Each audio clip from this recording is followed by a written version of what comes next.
Continuando, prosseguindo com o conteúdo do sétimo ano, falando sobre os teóricos do absolutismo, nós temos, como eu já mencionei, Nicolau Maquiavel e Thomas Hobbes. Vamos abrir o nosso livro aí na página 135.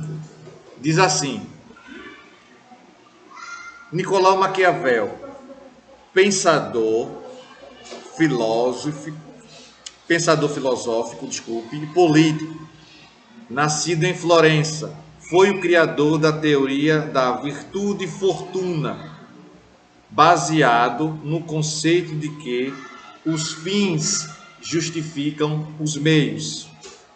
Maquiavel entendia que a virtude determinava qual estratégia e tática que o rei deveria escolher para melhor gerar condições de vida para a sociedade e assim manter-se soberano em seu reino.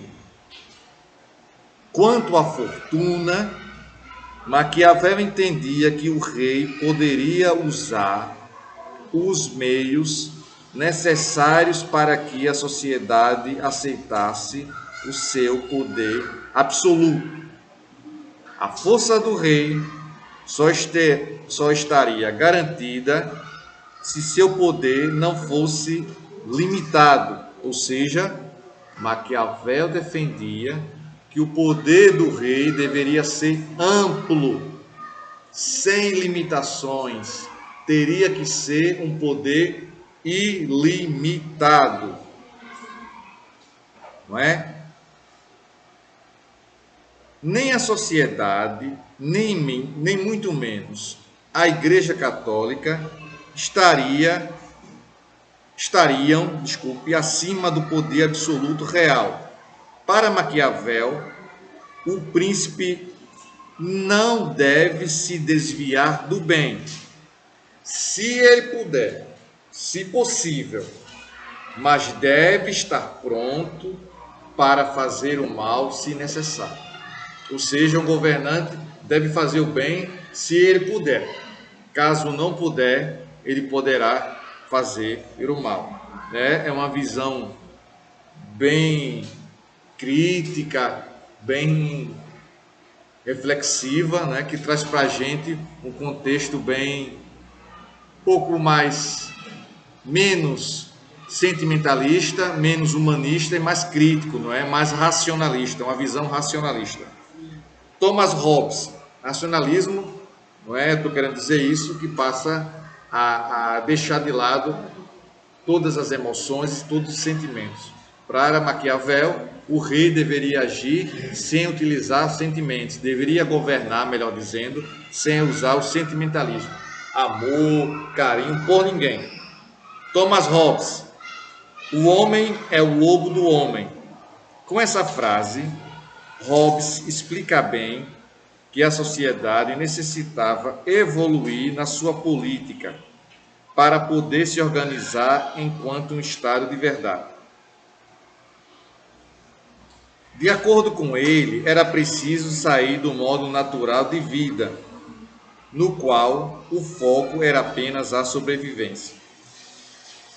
Como no sistema feudal, em que se produzia só para seu próprio feudo. Nós já tratamos do feudalismo, do significado dos feudos, você não deve esquecer. Por favor, me ajude aí, viu? Feudos é aqueles lotes de terras que os homens, as famílias que estavam vivendo no Império Romano começam a sair das áreas urbanas, migrar para as áreas rurais e se deparam com o senhor feudal, com os feudos.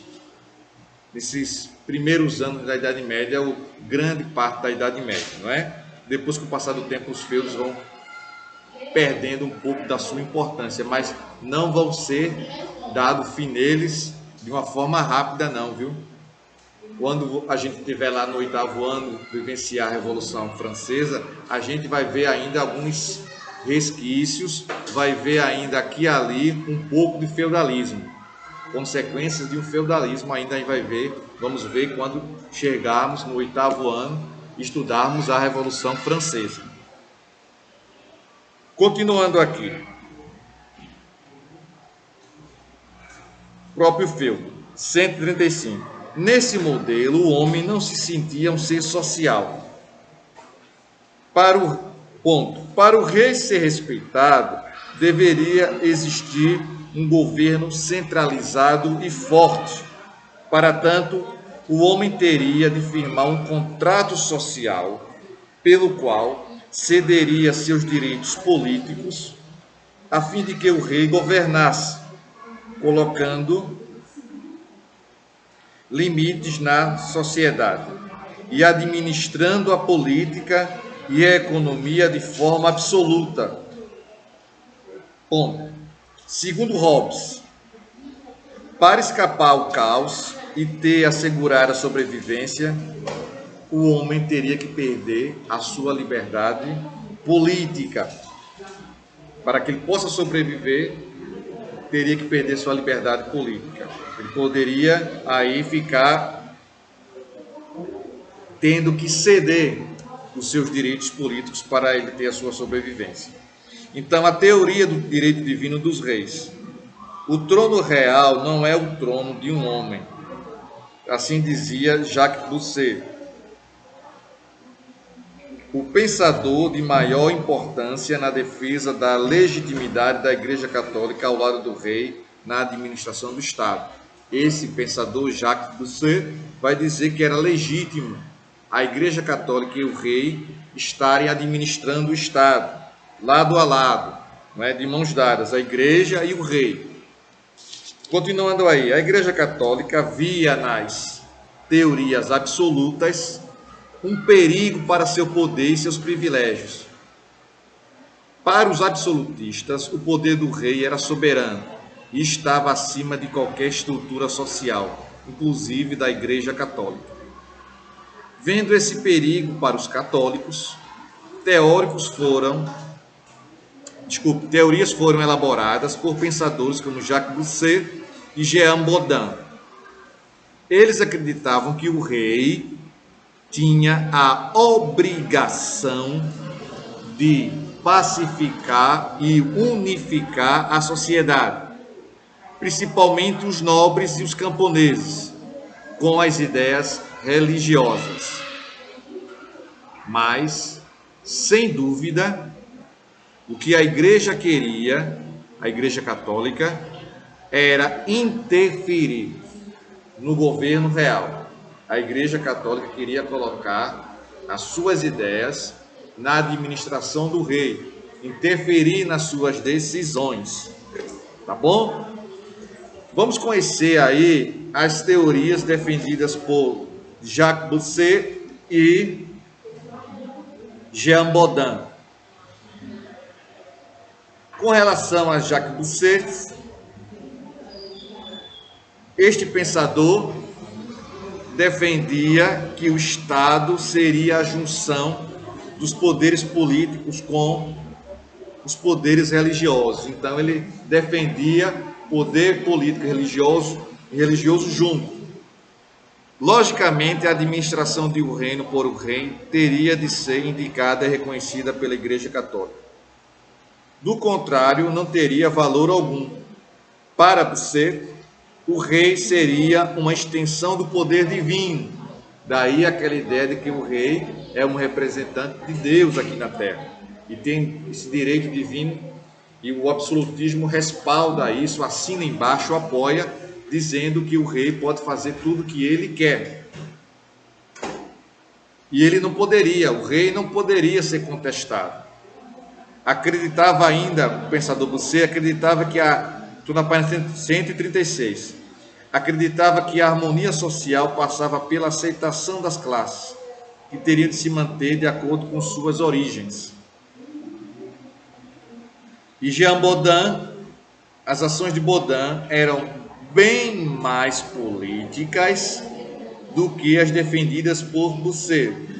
No campo político, combateu a criação do parlamento, ou seja, não queria a formação de deputados e senadores, combateu o surgimento desse parlamento, que teria a função política de limitar os poderes do rei. A gente já observou, não é, que esse parlamento ele vai, de certa maneira, entrar em choque com o rei, não é? Não vai deixar o rei governar livre e solto, não. Ele vai impor determinadas medidas para deixar o poder do rei mais restrito. O que é que nós temos aqui? E também da própria igreja, né? Limitar o poder da própria igreja na questão política. Diminuir a interferência da igreja na questão política. No campo religioso, ficou conhecido por perseguir pessoas que cultuassem religiões que não a católica. Então, Jean Bodin, começou a perseguir quem não fosse católico. Está na hora de fazermos algumas atividades de exercícios, questões de múltipla escolha, para que a gente possa verificar como está a nossa aprendizagem. Na página 138, nós temos, no processo, a primeira questão, 138. No processo de formação dos Estados Nacionais da França e da Inglaterra, podem ser identificados os seguintes aspectos. Letra A. Fortalecimento do poder da nobreza e retardamento da formação do Estado moderno. Letra B. Ampliação da dependência do rei em relação aos senhores feudais e à igreja. Letra C. Desagregação do feudalismo, ou seja, uma desarrumação do feudalismo e centralização política. Desculpa. Letra D. Diminuição do poder real e crise do capitalismo comercial.